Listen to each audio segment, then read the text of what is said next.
Yun mga idol, panibagong araw, panibagong pag-asa na naman tayo mga idol. Sa araw na ito, gusto ko lang pong mag-share sa inyo ng isang kaalaman tungkol po dito. Alam ko mga idol, marami po sa inyo ang nagtatanong kung paano nga ba natin gagawin. Siyempre yung mga, especially yun pong na iinis na sa pagpo-post ng mga kaibigan nila na parang hindi sila makarelate, no?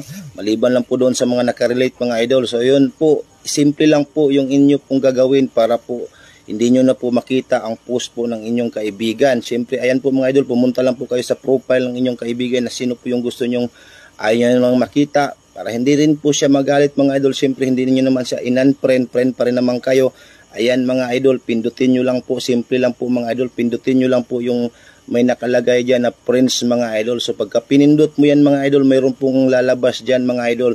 So siyempre mga idol, pag once na pinindot mo po yan at makita mo po ito, mayroon ka pong makikita dyan mga idol, para hindi po siya magalit sa inyo mga idol na inunfriend nyo po siya, kasi pagka once na inunfriend nyo siya, siyempre malalaman niya. Yan mga idol, simple lang po, yan po ang lalabas. Ayan mga idol, mayroon pong nakalagay na unfollow. Ayan, unfollow mga idol. So pwede nyo po silang unfollow, pero hindi niya pa rin alam na in-unfollow mo siya. So private ano po yan. So sana nakatulong po itong ating reels ngayon mga idol. Maraming salamat at huwag ka makalimutang mag-follow at mag-share sa ating video na ginawa mga idol. Bye-bye!